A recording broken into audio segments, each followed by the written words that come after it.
Shalom saudara-saudaraku yang dikasihi oleh Tuhan. Senang sekali dapat berjumpa kembali bersama dengan saudara di dalam mendengarkan firman Tuhan. Saya percaya kita tetap di dalam hadirat Tuhan, kita menikmati kasih-Nya yang begitu besar di dalam hidup kita.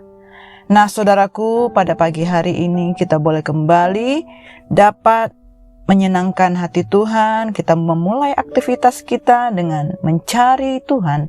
Kita masuk dalam hadirat-Nya, kita memuji menyembah, kita berdoa, bahkan kita mendengarkan sabda firman-Nya. Nah saudaraku, sebelum kita masuk di dalam perenungan firman Tuhan, mari saya ajak kita untuk rendahkan hati kita satukan hati dan kita berdoa.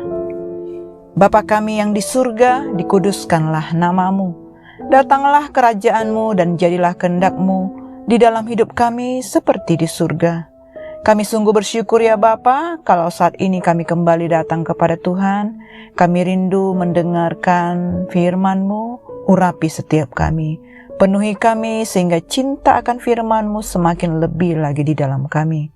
Ya Bapa, saat ini kami akan mendengar firman-Mu, berbicaralah bagi setiap kami. Kami rindu untuk datang lebih lagi menyenangkan hati-Mu. Ampuni kami atas dosa kami. Kami percaya firman-Mu ya dan amin yang akan memberkati setiap kami. Hanya di dalam nama Tuhan Yesus kami berdoa. Amin. Nah saudara-saudaraku yang dikasihi oleh Tuhan, kembali kita mendengar firman Tuhan pada hari ini yang berjudul Bait Allah. Firman Tuhan hari ini tertulis di dalam Yeskiel 40 ayat 1 sampai dengan yang ke-6. Kita boleh membaca firman Tuhan ini bersama-sama dan kita semakin lebih lagi untuk dapat merenungkan, kita membaca dengan sungguh-sungguh. Mari saya mengajak kita untuk membaca firman Tuhan. Kemudian dibawanya aku ke dalam ruang besar bait suci dan ia mengukur tiang temboknya. Yang sebelah sini 6 hasta tebalnya dan yang sebelah sana 6 hasta juga. Lebar pintu itu adalah 10 hasta dan lebar dinding sampingnya adalah 5 hasta sebelah sini dan 5 hasta sebelah sana. Panjang ruang besar diukur juga 40 hasta dan lebarnya 20 hasta. Lalu ia sampai ke ruang dalam.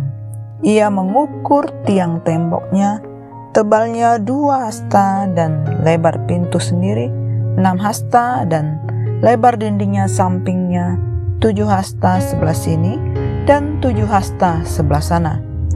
Ia mengukur panjang ruang dalam itu 20 hasta dan lebarnya 20 hasta sesuai dengan lebar ruang besar. Lalu ia berkata kepadaku, inilah tempat maha kudus. Kemudian ia mengukur dinding bait suci itu 6 hasta tebalnya dan lebar kamar tambahan yang terdapat di sekeliling bait suci itu 4 hasta. Kamar-kamar tambahan itu ada 3 tingkat dan pada satu tingkat terdapat 30 kamar. Pada sekeliling dinding bait suci ada ceruk-ceruk untuk mengokohkan kamar-kamar tambahan itu. Sebab kamar-kamar ini tidak digabungkan pada dinding bait suci. Saudara-saudaraku, kita sudah membaca sebagian dari firman Tuhan di pasal 41 ini. Pasal ini kelanjutan dari pasal 40 dan kita boleh melihat penglihatan selanjutnya bagaimana Nabi Yeskiel dibawa menuju ke beberapa ruang lain di dalam bait suci, mulai dari ruang balai, ruang kudus, bilik orang Lewi dan kembali ke pelataran dalam dan pelataran luar. Saudara-saudaraku, yang menarik dari firman Tuhan ini bahwa Yeskiel juga dibawa masuk ke ruang maha kudus yang hanya boleh dimasuki oleh imam besar setahun sekali pada hari raya pendamaian untuk mempersembahkan korban. Tujuan Allah memberikan penglihatan ini kepada bangsa Israel adalah untuk mengontraskan kekudusannya dengan kehidupan tercela bangsa Israel yang dipenuhi dosa dan kecemaran. Bangsa Israel juga sering membatasi kehadiran Allah hanya pada tempat kudus. Sewaktu mereka masih dalam pengembaraan, tempat kudus umat Israel adalah kemah suci.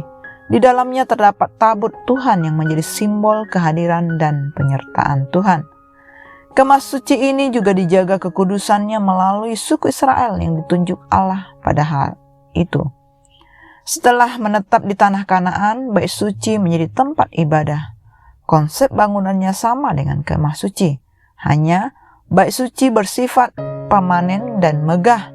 Lokasi bait suci adalah tempat kudus di mana Daud pernah melihat Allah.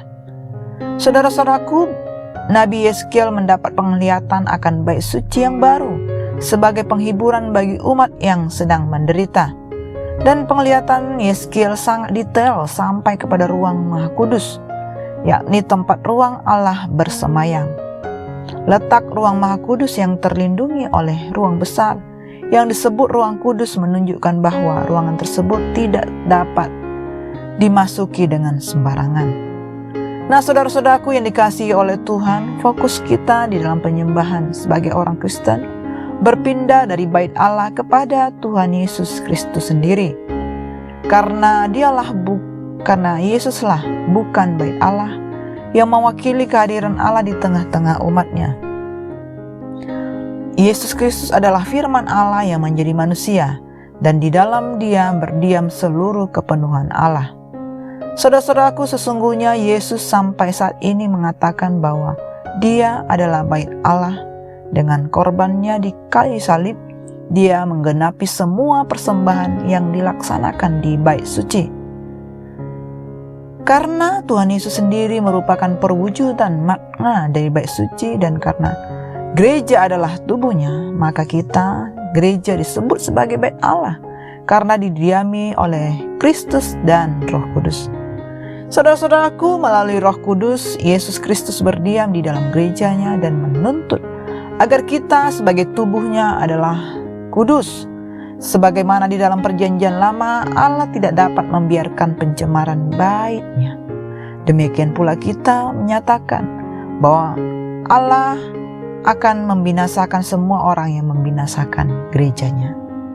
Saudara-saudaraku, Roh Kudus tidak hanya berdiam di dalam gereja, tetapi juga di dalam diri kita sebagai orang percaya yang disebut sebagai bait Allah. Oleh karena itu, saudara-saudaraku, seperti yang dinyatakan oleh Paulus dengan tegas, memperingatkan terhadap semua bentuk kenajisan tubuh oleh pembejatan dan kemesuman. Karena Allah diam di dalam bait-Nya, Allah di dalam kekudusannya menghendaki agar siapapun yang menghampirinya menjaga kekudusan diri. Semua kita yang berhubungan dengan Allah harus kudus. Sebab firman Tuhan berkata, "Kuduslah kamu, sebab aku kudus. Tuhan Allahmu adalah kudus." Saudara-saudaraku, sebagai gereja Tuhan, kita adalah kudus. Namun ada satu tempat yang seringkali kita biarkan tercemar. Padahal Tuhan telah memilih kita untuk bersemayam di dalamnya, yaitu tubuh kita. Paulus menyatakan bahwa bait suci yang sesungguhnya adalah tubuh kita sendiri. Dan di dalam tubuh kita yang kita miliki, ini adalah Tuhan Allah yang Maha Kudus berdiam. Maka jika kekudusan yang telah menjadi bagian diri kita, layakkah bila kita membiarkan tubuh kita dicemari oleh dosa? Amin. Demikianlah saudara-saudaraku renungan firman Tuhan pada hari ini. Mari kita introspeksi diri kita semakin sadar bahwa kita adalah bait Allah. Dan biarlah hidup kita tidak tercemar oleh dosa. Dan saat kita boleh mengalami kejatuhan ataupun mengalami kehidupan di dalam dosa, marilah kita cepat-cepat bertobat dan minta ampun kepada Tuhan. Karena Dia adalah Allah yang Maha Pengampun. Nah, saudara-saudaraku, demikianlah firman Tuhan pada hari ini. Mari kita satukan hati dan kita berdoa. Bapa, kami bersyukur kepadamu, Engkau sungguh baik bagi kami. Terima kasih buat firman-Mu yang sudah kami dengar. Tuhan, kami rindu menjadi bait Allah yang kudus. Ampuni kami atas setiap dosa yang kami lakukan. Biar kami boleh menguduskan diri dari kecemaran yang ada. Kami senantiasa memandang kepada Tuhan. Kami hidup di dalam kebenaran-Mu. Kami memperhatikan firman Tuhan setiap hari. Terima kasih Bapa, biarlah kami boleh menjadi bagian di dalam kekudusan Allah. Terima kasih Tuhan, kami menjadi berkat bagi dunia ini dan kami membawa terang dan kasih Kristus di dalam dunia ini. Kami berdoa hanya di dalam nama Tuhan Yesus. Amin. Semangat pagi, terus berkarya dalam Kristus. God bless you all.